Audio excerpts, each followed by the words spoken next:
আজকের এই দিনেই হাসিনা আসলে পালিয়ে যায় এবং বাংলাদেশকে একটা নতুন সম্ভাবনার দ্বার উন্মোচন করে দিয়ে যায় বাংলাদেশের যে ছাত্র জনতা সাধারণ মানুষ মিলে যে গণঅভ্যুত্থানটা করেছিল।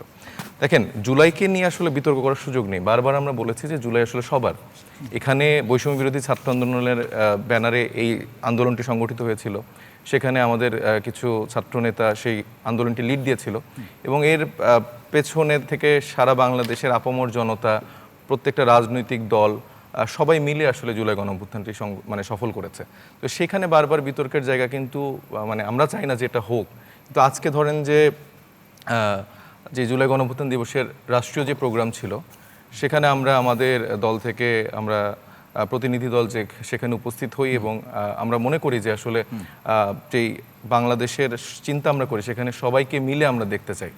সেখানের আকাঙ্ক্ষার জায়গা থেকে আমরা সেখানে উপস্থিত এবং পরবর্তীতে আমরা যখন একটা ডকুমেন্টারি দেখি সেখানে আমরা দেখি আজকের অনুষ্ঠানে যে আমি উপস্থিত ছিলাম, তো সেখানে যখন আমরা একটা ডকুমেন্টারি দেখি সেখানে আমরা দেখি যে পুরোপুরি মানে মনে হচ্ছিল যে বিএনপির একটা দলীয় ডকুমেন্টারি সেখানে দেখানো হয়েছে এবং সেইখানে আসলে সেটা আমাদেরকে প্রচণ্ড পীড়া দেয়, কারণ গুরুত্বপূর্ণ যে সিগনিফিক্যান্ট ইনসিডেন্টগুলো ছিল 9 দফা, তারপরে শহীদ মিনারে আমাদের আহ্বায়ক নাহিদ ইসলামের 1 দফার ঘোষণা দেয়া, তারপরে আসিফ মাহমুদ সজীব ভুঁইয়ার লং মার্চ টু ঢাকার 4 তারিখে যে ঘোষণা দেয়া, এই বিষয়গুলোকে তো রাখেইনি।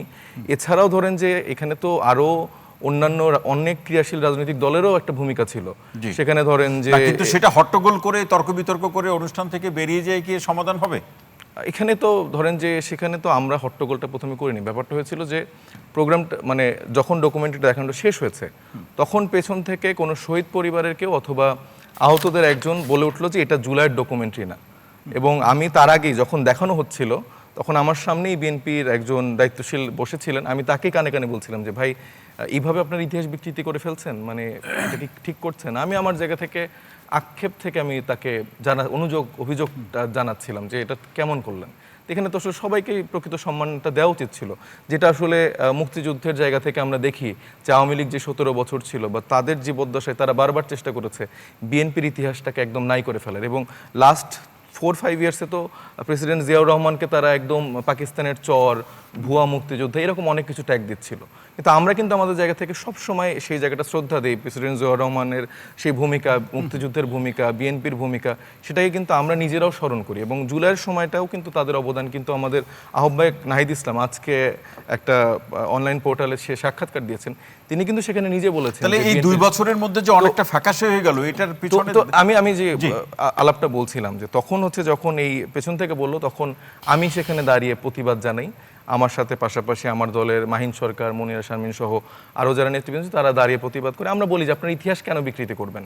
এরকম একটা গুরুত্বপূর্ণ দিনে যেখানে 2 বছরও পার হয়নি সেখানে আপনারা এইভাবে যদি ইতিহাস বিকৃতি করেন তাহলে বাংলাদেশে মানে সালাউদ্দিন আহমেদ যে কথা বলছে জুলাই থাকবে না, এখন তার ইন্টেনশনটা কি আসলে এটা যে তিনি কি চায় না যে জুলাই না থাকুক?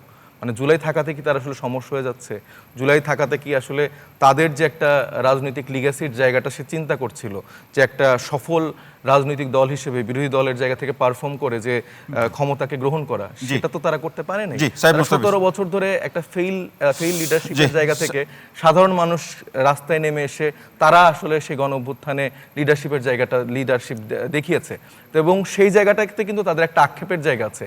এই জন্যই কিন্তু তারা বারবার এই জুলাইকে নিয়ে নানা রকম হট্টগোল করানোর জন্য বা সেখানে এরকম একটা পরিস্থিতি তৈরি করার জন্য এই কাজটা তারা খুব চিন্তাশীলভাবেই করেছে, কারণ একটা কোনো স্টোরি তারা সেখানে রাখেনি, কোনো কিছু রাখেনি। এবং সেখানকার যে ব্র্যান্ডিং, মানে আমি এটা ঘুরে ঘুরে দেখছিলাম, মানে নো ওয়ার মানে কারো ফেস যেন দেখা না যায়, ভুলে ভালে ধরেন যে কোনো কাটপিসে, কারণ এই বৈষম্যবিরোধী ছাত্র আন্দোলনের ব্যানারে তো নাহিদের মুখ থাকবেই, আসিফের মুখ থাকবেই, সেটা কেন হলো? তারা ইচ্ছা করে এই সব জায়গা থেকে তাদেরকে মুছে ফেলতে চেয়েছে এবং খুবই মানে এখানে 1 দফার ঘোষক হিসেবে তারেক রহমানকে দেখেছে যে দফা 1 দাবি 1 এরকম করে তারেক রহমান ঘোষণা দিচ্ছে।